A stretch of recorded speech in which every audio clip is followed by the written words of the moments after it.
or onto Young Generation, who play Fnatic later on in the day, to have them upset Fnatic and try to get back in that tiebreaker scenario. We are on to picks and bans. It's Kaos Latin Gamers on the blue side, Fnatic on the red, and Syndra and Rakan removed by KLG, Sejuani and Jarvan by Fnatic. I actually really like the Rakan ban being picked up by most teams on blue side, because when you pick the Xayah first pick, the enemy team will take the Rakan in their first rotation, and then they'll have something like Tristana and Rakan.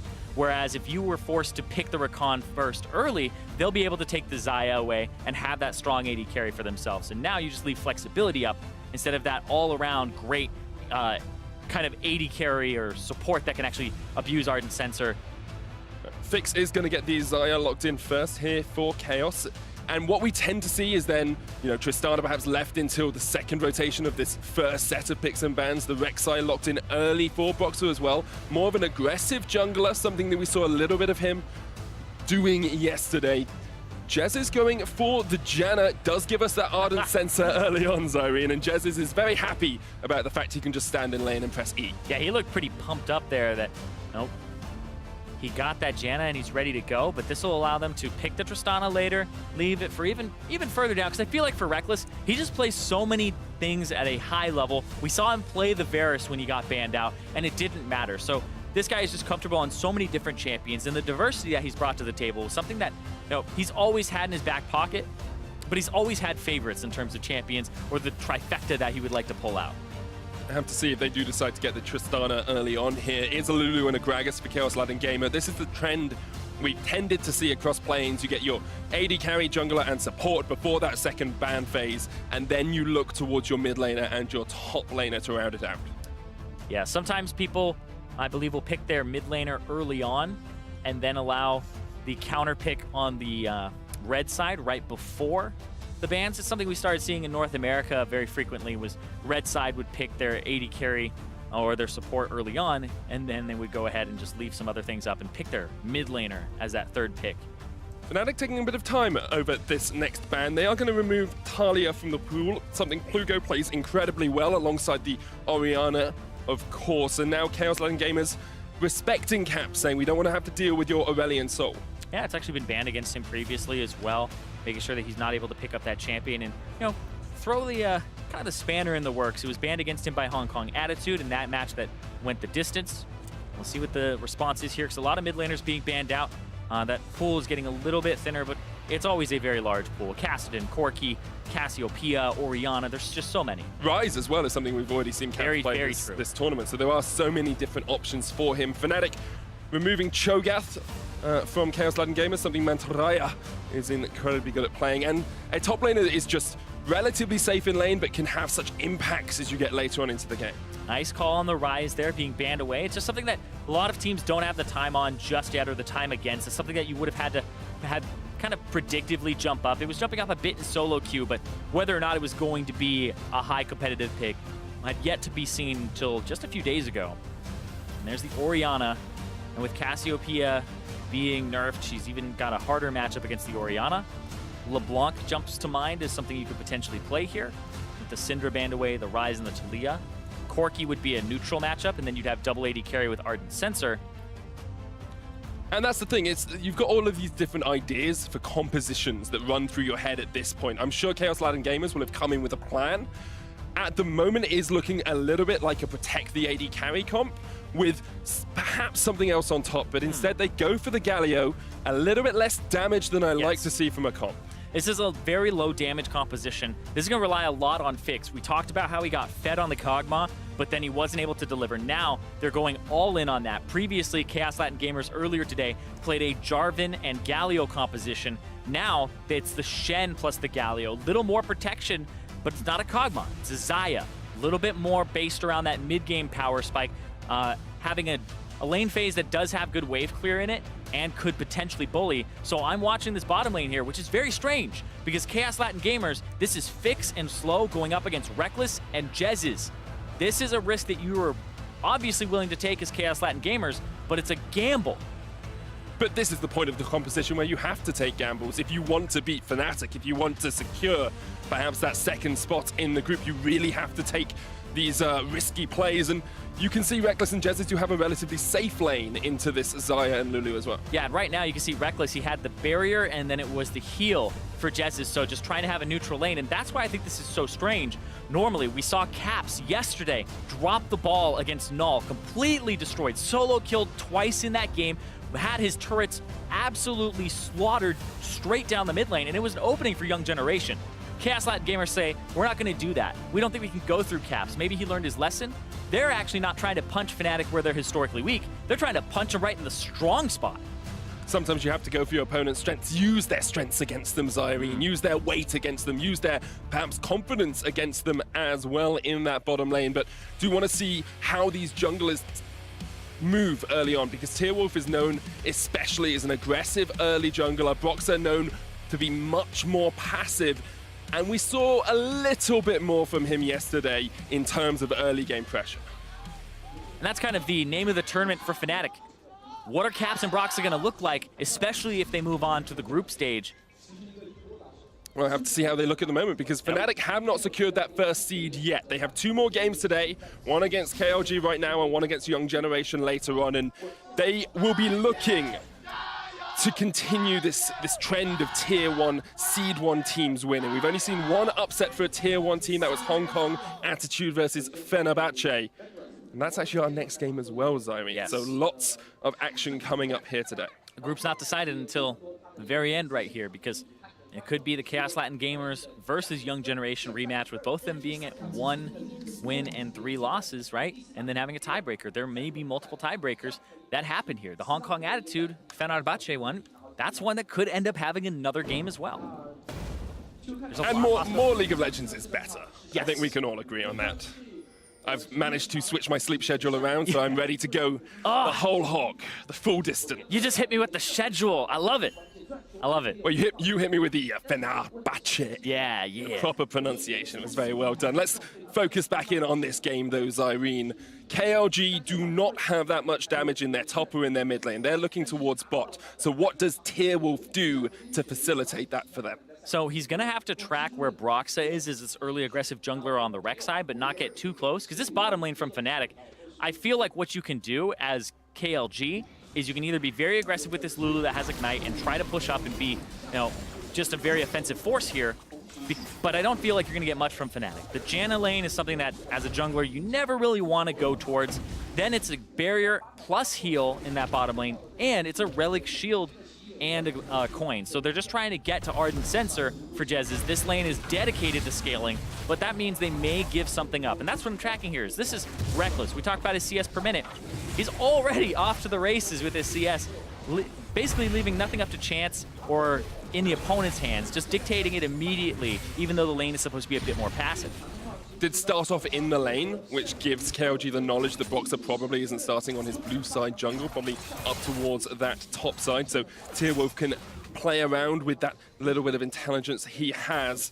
KLG are able to force Reckless and Jezz back a little bit, push them off this wave. And on the rest of the map, we're seeing a slight advantage for Mantarraya in that top lane over Soaz. I'm only going to do that once, I promise. Really? Not going to do it every single time. Okay. Well, see him up about 8 CS in the top lane. I almost did it. I thought about it. No Mantarraya for me. You can bring it out when he makes the game-changing play. I got a feeling. Yeah, I didn't get to cast KLG yesterday, so I had it stored up. I had all of those extra Rs just sitting in my back pocket. I had to bring a few of them out early on. We'll eke them out. We'll drip feed the Rs into this game as we go. Yes, Doctor. Thank you, Nurse Zyrene. KLG looking up towards the top side. Tearwolf is around here, but it's so hard to gank a Maokai early on. In fact, all of Fnatic's lanes are very difficult to get a purchase on if you are this Kaos Latin Gamers jungler. Yeah, if you're just playing safe, you can see all of Fnatic's lanes are actually playing underneath their turret, but they're not taking much in terms of turret damage, and at the same time, Tearwolf, he's not able to get much when these guys are underneath turrets. You don't really have too many fantastic divers with the Gragas. Is he going to pair up with the Galio or the Shen to make that happen? Not really. And it's very difficult to get dives on these members, like you said. The Maokai, very difficult. Caps has Cleanse. So you'd have to be taking a very large risk if you're KLG's jungler of Tearwolf to actually make something happen. probably be okay with the early game going relatively even. It looks like Broxer is actually coming down towards the bot lane, so we might see Fnatic being the first team to enact a gank. Slow and Fix have pushed up here, and Reckless is on the aggressive warpath. Broxer looking for the knock-up onto Slow. There it comes for TP. In behind them straight away. It's a bait, mate, says Cyrene. And now Reckless gets ignited. Looking for the Blade Caller back. A good double taunt. Reckless with the heal. Jumps away and will escape for the time being, but Plugo is not quite done. Fnatic able to get away, but baited in well by the Kaos Latin gamers. Yeah, the reason I think that's a bait is they saw Broxer kill the ward on their Pixel Brush using the Scryer's Bloom and saw him move down. So Broxer is 100% moving towards bottom. Plugo put himself in a position to get them from behind with his teleport, and he was looking for just a little bit more once they committed, but he wasn't able to get much. Did burn his flash. Caps now has flash advantage in that mid lane. Broxer is coming down towards bot lane once again and has a flash of his own, but it looks like he's just going to help push out against this KLG bot lane. I wonder how much gold Jez's is sitting on. Probably has enough to go back and get a portion of that Ardent Sensor. Yeah, at this point, especially with the Relic Shield, you would think so. You can see he's up 300 gold. A lot of that is from the fact that he has the coin. Both of them are about 190. But then the gold that has been given over by the Spoils of War, actually, I believe, 180 gold, as it's Targon's Brace that's been upgraded here. So Targon's Brace, I do want to take a second to talk about this. It's about a 500 gold sink, about 800 overall when you're buying the whole thing. A little bit more than that, but when you buy this item, it's not exactly cost-effective right away, but it has gold per 10 on it. Hold on. Plugo's going to put a lot of damage down to Broxer. The smite comes out for the health. Here's Caps from the side, but he hasn't got 6, just the command protect. Now Caps forces Plugo away. Tearwolf helping out with some trades here as well. Caps is going very aggressive as he pushes in towards Tearwolf. But not going to be able to get too much more out of that. Yeah, they decided not to go ham there, especially since Plugo used his flash earlier on. But looks like Tearwolf is just going to go for the trade. Plugo. Tearwolf looking for the trade as well. Stand United comes in. It's a bait once again as Mantaraya joins the fray. Flash torn in. Cap still not 6. Broxer no flash of his own. Mantaraya and Plugo are looking for the chase but cannot quite get on towards that Rek'Sai. So I was trying to see what was going on there. Mantaraya was 5 in the top lane, barely hit 6 there, and then he goes in. So that's what they were waiting for, and that's why Tearwolf felt confident to stick around in that bush. Our representatives from Latin America South doing a great job in this early game, continually pulling Fnatic in, making the plays that they want to make and making Fnatic think that they have the upper hand before turning the tables and taking some of these summoners. And you can see that Fnatic are respecting their opponents right now, but at the same time, they can't end up giving these gigantic CS advantages over to them. We have 10 down in the bottom. There's 10 up in the top lane just about. And now we're looking at Tearwolf being able to bully Broxer a bit with a level advantage. So if you give them a lot with this composition, that's exactly what they need. They need Fix to have an advantage. They need to get their tanks to a point where they can dive, because this composition, when it hits mid-game, you need to keep diving. That's how you push the pace with this low damage comp, is when you hit those tanky spikes, just get under the turret, keep going, hit their low mobility carries like the Orianna most likely than not, and try to just blow people up and use that kind of flex muscles with the items you have. And it's interesting because we do see an advantage for KLG in terms of CS, but Fnatic actually have the gold lead here, about 500 ahead. A lot of that is going to come from the bottom lane as well. It's like Jez is about 400 gold ahead of his counterpart at the moment. Oh, 300 or so. And that's just such an advantage you can get out of these passive lanes. With the Targons, with the Nomad's Medallion as well, you gain a lot of gold without the other team sometimes realizing it. Yeah, so it's actually been about 300 gold that's been generated from the Targon's Brace, so just a kill pretty much gone over to Jez's from having this Relic Shield purchased by Reckless. And I want to talk about the Targons a little bit, because even though it is something that you sink gold into as the AD carry, and a lot of people would be like, well, you're not getting BF sword items, you're not pushing towards those, this is actually fantastic because it gives you gold per 10, and then the stats on it actually are not bad at all. It's got 175 health. And remember, when you complete this quest, you get a shield that's based on your level that refreshes. When you hit level 9, that shield plus the HP on the item is worth 1,200 gold, and you spent 800 on it. The item essentially becomes 150% cost effective with that shield. And remember, AD carries like Tristana, you do want to have some type of survivability. With the shield is definitely something that you would really want early on, instead of having like a BF sword in your inventory when you hit the mid game. Well, the last time these two teams met, the game ended in the mid game, about 24 minutes or so. KLG will be hoping that's how it goes this time, because they have the mid game power spike with this Xayah over the Tristana and Orianna that take a little bit more time to scale up. But our European representatives from Fnatic are looking okay at the moment. They'll be pretty happy with how this game's gone. Oh. From Mantarraya onto Soaz. There is the twisted advance. Soaz has the flash into the Nature's Grasp, and Mantarraya turns away. There's the root amongst the minions. Soaz not quite able to take a full trade on the tree. Remember, Mantarraya used his flash for the taunt flash to try and get Broxa earlier, so he doesn't have it there. Ah, nice W there from Plugo to actually absorb some damage and not die. Damage reduction from the shield of Durand is very good. We're just rolling all our R's now? Yeah. Okay, see, here's the thing. I have something called a roticism, so I struggle to pronounce R's in the best of time, and rolling them helps with that, which is why I love the name Mantarraya in that top lane. And he's doing a pretty good job thus far. Now picked up his Tiamat, looking perhaps towards the Titanic Hydra, as he's got a Ruby Crystal and a longsword for himself as well. Soaz has answered that. He said, I'm going to get a Balmy Cinder, and I'm going to get a Bramble Vest. Yeah, when you're up against this composition that has Fix as the primary source of damage, I feel like what you do here is you go for mostly armor, and you can maybe buy, I would say, an adaptive helm, because you're going to most of Galio's damage is the ticks over time from his Q, and then also the Shen pass-through of Q hitting multiple times. So in terms of magic damage, it would be that. Maybe you get a single one, just kind of rely on Gargoyle Stoneplate or Spirit Visage, but I would say Adaptive Helm may be the best one in this situation if you feel like you're going to take much damage from those other guys. I want to take a step back for a moment here, Zyrene, as well. It's a relatively slowish early game. We're 10 minutes in, not too much has happened. We've seen Summoner spells traded, but I really want to look at Kaos Latin gamers and their position in the tournament. Currently sitting at 1 and 2, beating Young Generation yesterday and then losing them to them today. And we're starting to see these aggressive plays that KLG are known for, as Tearwolf flashes in onto Soaz. Twisted Advance trying to keep himself alive. There's the Bramble Smash as well, knocking them back. Mantarraya and Tearwolf will not go for the engage. Wow, so they end up getting out of there, and that was actually Tearwolf's flash to try and get him. And Soaz did a fantastic job there because he used the Twisted Advance as the ultimate, the explosive cast from Tearwolf was coming out, and so he actually avoids it with the untargetability there, so he doesn't fly completely back. That's actually really strong stuff. I didn't see that originally. That's Soaz showing that he's mastered a champion that he doesn't enjoy playing too much. He's been known to call Maokai a dog champion before because he really doesn't enjoy it, but still doing what he needs to do for this team, doing what he needs to do for Fnatic to win. And Broxa is looking up towards this top side, trying to get the first kill on the board. Nature's Grass comes out, and they're looking for the dive onto Mantarraya. Plugo's on his way up as well, and I think that will dissuade Fnatic from going any further. Yeah, the ultimate would actually throw a big wrench in the plans there. Now Plugo walking past, throwing down Q on the wave. Oh. The crowd said it for me. Yeah, I don't think we need to say anything more about that. Caps.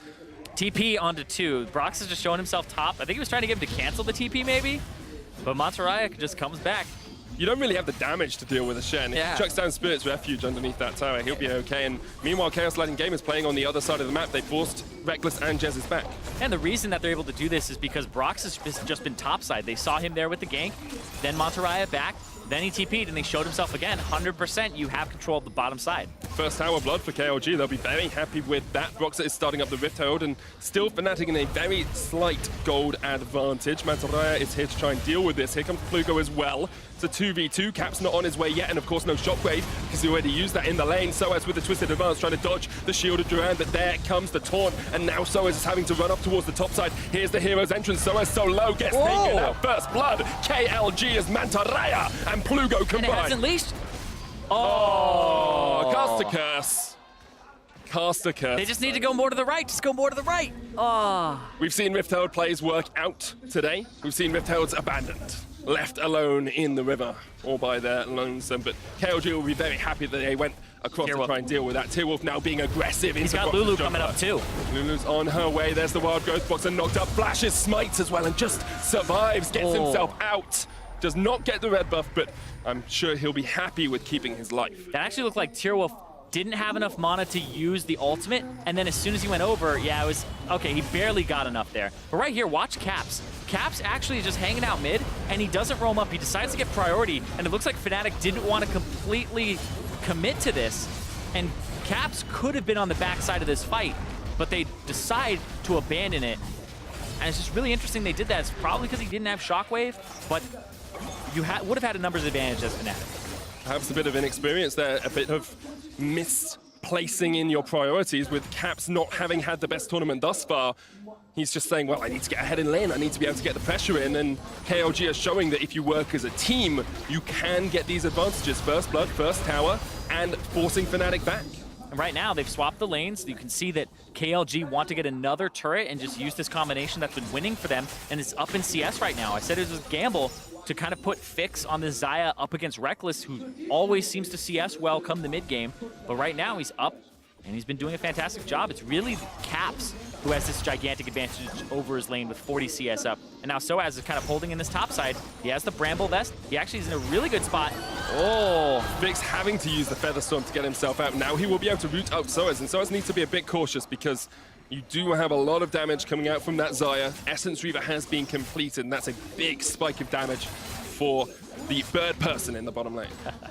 But you see on the opposite side here, the Ardent Sensor has already been completed for Jez's. And so he's about 600 or 400 gold up right now.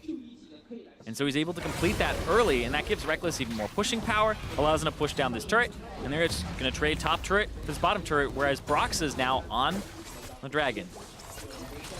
And he is looking to secure the Cloud Drake for himself. It's another tower for KLG. They are one ahead for well, not for a very short period of time. They're one ahead for the while. And Fnatic, once again on the back foot. We saw a very similar game from them against Young Generation yesterday, where it was incredibly even for the majority of the matchup.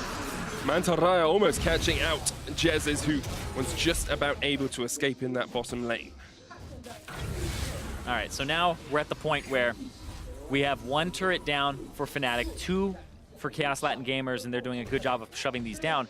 Mid lane is where they need to go next, and they have a good composition for 1-3-1. They have 2 teleports, they have 4 globals total. So right now, you want them to split the map. So KLG want to just 1-3-1, use their mid lane, which would be their bottom lane now, their AD carry, and put them mid, siege down turrets, get objectives, because they just gave up the Cloud Drake.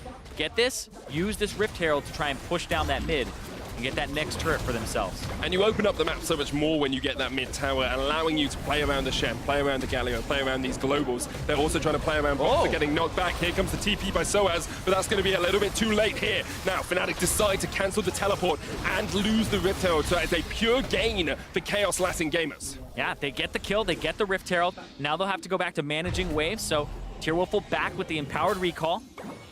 Get back on the map faster. I love that about Rift Herald. If you just had a scuffle and you're out of mana, you get out much quicker in your base, and you're back on the field. Sometimes it makes me not want to use the Rift Herald, though, because I could have a 4-second back timer.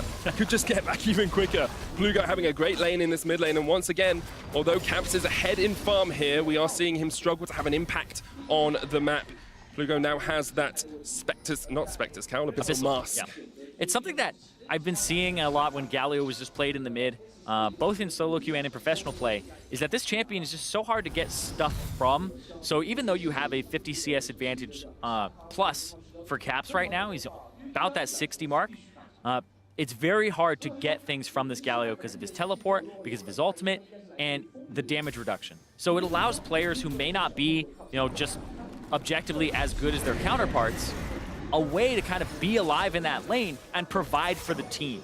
So right now, though, top lane, we're seeing double globals on the opposite side, Soaz no teleport, so Mantarraya could join this. They're just going to try to siege down this turret here. Tierwolf on the back side.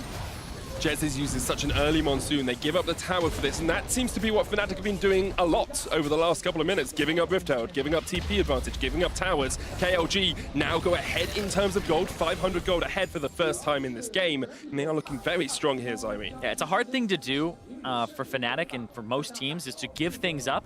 Watch as Jez checks it. He saw it. Still has to use the flash though. Yes. And that's another summoner giving up, trying to get vision, didn't even get a ward in the bush. Just saw that Tierwolf was waiting around the bend.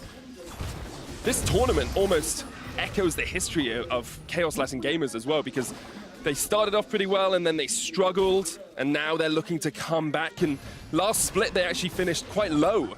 They were in the promotion tournament. Yeah, they won 3-1 in the promotion tournament, I believe, and now they've come back and they are champions of Latin America South and are challenging, teams like Fnatic, who I'm sure 6 months ago they never thought they'd have a chance of facing. Yeah, the CLS champions are honestly bringing it a little bit in this tournament, but especially this game here, because that was something that takes a lot of kind of bravery to do. Try to match Fix up against Reckless, who is a name that's known across the League of Legends scene, especially in the last few years, even when he came up as a prodigy. So Fix is somebody, he's trying to put his mark on League of Legends, put his mark on this game, especially up against Reckless, who right now you're seeing him pick up whatever farm they can funnel him. It's typical Reckless, but it's typical Fix as well, because he's put a mark on this team. It was actually Mantarraya, Fix, and Slow who were brought in coming into this split that really helped transform Chaos Latin Gamers. And coming up to the 20-minute mark, they have a small gold lead over Fnatic, and now they're looking for that mid tower that we talked about, Zyrene. Yeah, the fact that they used the Rift Herald on the top side means it's kind of harder to get this one in the mid, of course. But the wave clear is something you always have to watch out for. And I'm looking for the 1-3-1 split. They're just going to let Fix walk up and just get Ardent Sensor on him from the Lulu. Just auto attack away. Well, down to half already. Good chunk of damage there. We are starting to see Caps continue to extend that gold, that CS lead in the mid lane, 80 ahead of his lane opponent. But this is the thing with tanks as well. After you start getting a couple of items, the more items you get don't give you as much of a bonus as perhaps they would do on an AP mage. Yeah, and just to put it in perspective as well, he's about 75 CS up right now. He's actually only up about 600 gold because of the 2 kills that went over to Plugo. So he has those 2 kills, he has 2 more turrets worth of gold, and it's just a small difference here instead of a massive one.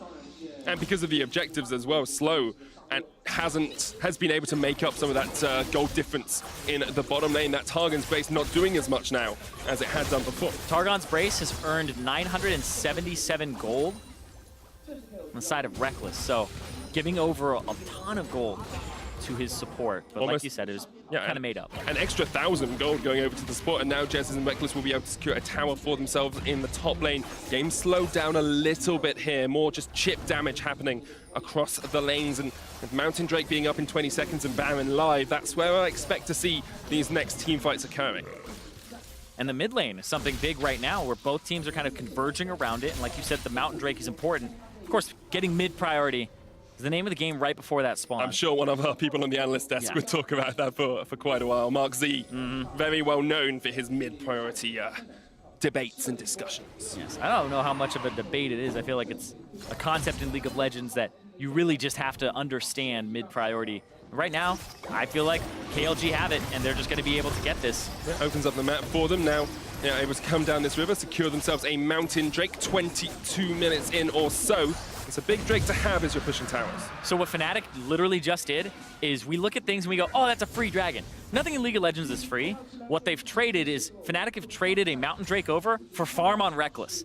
He pushed out the top wave, he got to sit there. Normally you would be like 80 carry, come down to the dragon, and then you have to have the 80 carry and mid laner split farm as you have like the Maokai top to get that. And they're just saying there's more important things in this game, and it's getting Reckless farm to hit that mid late game. So you're seeing it in action where Reckless split pushing is a very active choice for them to funnel it because they value that very highly. And both he and Caps are averaging well over 10 CS a minute. So they are getting that farm, they are getting that gold on towards them. Caps has finished the Andres Torment. T-Wolves gets jumped on here by Reckless, looking another for the recharge, but here comes the Galio, and perhaps Reckless has been baited in, knocked back. Mantarraya there as well. The taunt drops up Fnatic at 5 members, and now Reckless is still alive. Already we're going to see the KOG members falling lower and lower. The shockwave double flash. Here comes the Featherstorm from Fix, but already so has been able to kill T-Wolves. Slow dead as well. KOG had no damage, and Fnatic had the members to back up Reckless. Like we said, super low damage composition. Plugo, Mantarraya, Tierwolf, they have the tanks there. Slow gets there. Fix is the last one to show up to the party, and he's the most important person. He was the birthday boy.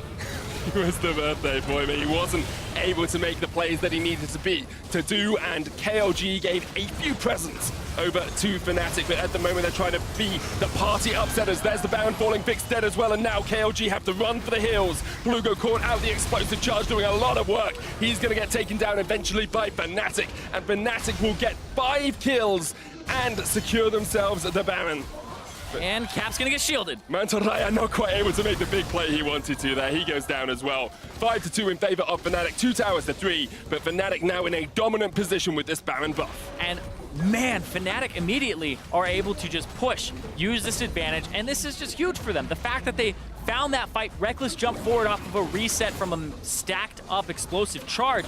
Even though it looked like he was about to get completely comboed by KLG, the damage wasn't there like we said, and now Reckless gets to kind of take over this game with his CS advantage. And Caps, we said he didn't have a great game before, and when he played against Young Generation, this one is much better for him. CS advantage, almost flame horizoning, and he was crucial in that team fight. Great team fight from Fnatic. We'll look at it once again as Tearwolf gets pulled out to start it off. And those are those 4 autos that Reckless needs on the explosive charge to get a reset on his jump. He flashes away, gets taunted after a single taunt. Now he's half HP, but the Janna heal comes through, and Fix is still walking up, and Soaz was doing a great job of zoning. Fix finally gets in there, but then he contributes an ultimate and has to back up. So the one big physical damage dealer on the side of KLG was late to the party. And that's all it takes when you only got one massive damage dealer. That person has to be with the fight the entire time. And watch just how quickly he gets blown up here by Caps with no ultimate, because Caps is level 15. He is such a high level right now that is a QW and then a Q, and that kills the man. Yeah, my man just dies in that sort of situation. It's not too hard to work out the medical diagnosis behind that, or the medical pathophysiology, as we like to call it, when we're trying to sound smart. Now, bottom lane tower is the next target for Fnatic. 5 turrets to 3 up with an 8,000 gold lead that is just continuing to extend. Fnatic have played to this composition almost perfectly, giving up what they needed to early on against Kaos Latin gamers, who are more than willing to take those towers and take an earlier gold lead. And now they're just sieging it up.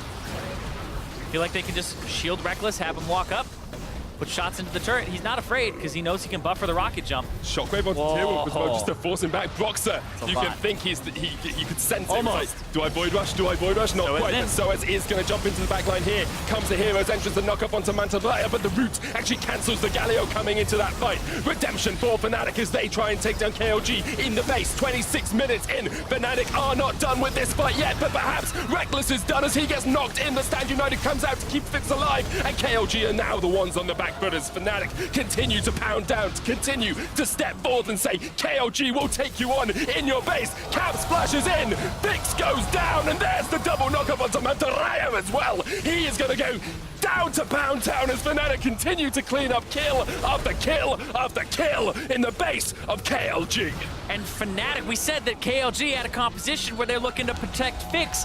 The Orianna and the Janna able to get Reckless every time he jumps in, and they made quick work of KLG. Fnatic are going to secure the top spot in their group. Group C belongs to FNC 3-0. And that's exactly what you want to see from that Pool 1 seed.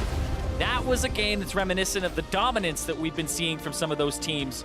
26 minutes and 51 seconds. It took them some time. It took them some time to really come online, but what I love about it is the fact that they were willing to wait it out. They were willing to give up towers when they needed to, and they knew if they could get that one pick, that's when the game would turn in their favor. Yeah, and Caps did a fantastic job of biding his time and just CSing. He knew that the CS advantage was going to be enough. His level advantage manifested itself at the Baron, and then just giving these shields over to Reckless when he jumped in, saving him with all that extra AP. There just wasn't enough damage on the KLG side, and Fnatic knew that that was kind of just going to show itself if you let the game get to that mid-game point without dropping anything. If you let Fix get fed, it's a completely different game. But because he wasn't, and because he didn't get his feet off the ground, they were able to just stall it out, make sure nothing happened in the early game, which was what they were trying to do, is just play under turret, and then hit that mid-late game and just have those team fights with Reckless. Well, to get their thoughts on that win, let's send it over to Dracos and the analysts. Thank you very much, Medic. Now, in an earlier game today, Chaos Latin Gamers, they tried something in draft. They tried putting everything on to the 80 carry.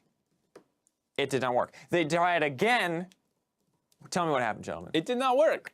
And like Rusty was saying, you know, this is something that they do domestically a lot. Yep. But I think it's time to realize that it doesn't work here. And I felt like they were too slow to learn that lesson. They try and go all in once again with that strategy, and it completely comes up flat. Yeah, the thing with this composition as well, having one carry when they're against Fnatic's comp, is that they just have to dive bottom. At level 6, it's Shen this time for Mantaraya, which is a great champion for him, almost a signature champion that you shouldn't give him. We saw a good performance from him, but he's going bottom lane. He's absolutely going bottom lane with the Galio. However, that wasn't the case. They decided to help each other. It's just that they couldn't help the bottom lane enough to get them far enough ahead that you could compare that having one carry to what was the 3 of Fnatic. Yeah, I mean, they did win bottom lane on the side of Chaos Latin Gamers. You know, they took the turret first. They had a small CS lead, I believe. But like Rusty's saying, it doesn't matter if you gank the Shen lane unless he gets huge. They never actually converted any of those kills. Soaz did a good job withstanding that pressure. And then as you head into the mid game, Fnatic's comp just has so much more options in terms of dealing damage. And one of the big issues that we've talked about in this tournament is that teams, rather than playing their own game, will attack kind of what their opponent is trying to do. We've talked about whether or not that is the right choice. Of course, Shen, it's a great pick for Mantaraya. We can't take that away from them, but trying to play around the bottom lane against Fnatic, a team who has seen success pretty much exclusively when they are playing around their bottom lane, feels like a risky gambit. Yep, it's a very risky thing to do, so maybe you don't want to play around it, but I will give credit where it's due to KLG for doing well when playing around it. The ultimate problem still comes back to that draft of having a Galio, and this comes back to your point of, are they playing around having a Galio for themselves, or are they taking that Galio away from Fnatic, and what does this ultimately give them when they're lacking in that extra damage source, because they get walked over? Yeah, I really don't have too much to add to that. It's just this comp does one thing. It has to snowball, has to get the AD carry fed, and your AD carry is ahead of the other one, but that's not the same thing as being fed. Yeah, and we can see exactly what happens when a team fight starts to turn against them when they don't have enough damage as we look at a replay brought to you by Acer Predator.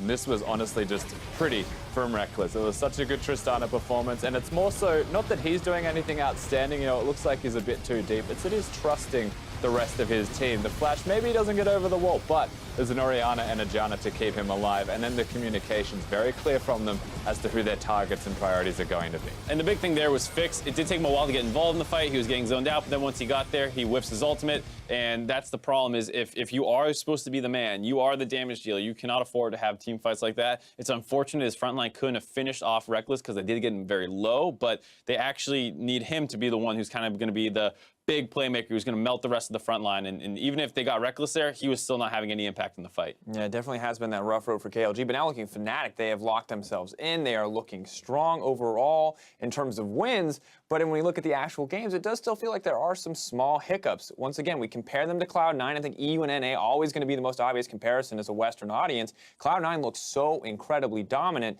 Fnatic still appear to be struggling. Yeah, Cloud9 were just much more dominant in all of their games. It was a clean 4-0 from them and very much deserving of that first place. When you highlight Fnatic's shaky performances, there's positives in all of it. Their bottom lane has always been a consistent positive. Caps shows up in this game, but there's still the fundamental of how are they getting caught out of position? How's the top side now suddenly struggling? And why is there always one place that is a question mark for them instead of just being a 5-man clean game? I think the one thing that's good for Fnatic here is that while the mid lane does seem like potentially a exploited position if the enemy team throws a lot of resources there, none of the second seeded teams seem to have that as their primary focus. If they were going up against Cloud9, I think that's very, very scary with how dominant Contracts and Jensen have been together, but it doesn't feel like anyone that they will actually have to play in the elimination stage has that amount of synergy around the mid lane. Yeah, and really curious to see what they're going to adapt, what they're going to focus on now. Obviously, still some time to improve, still some room to kind of mix things up.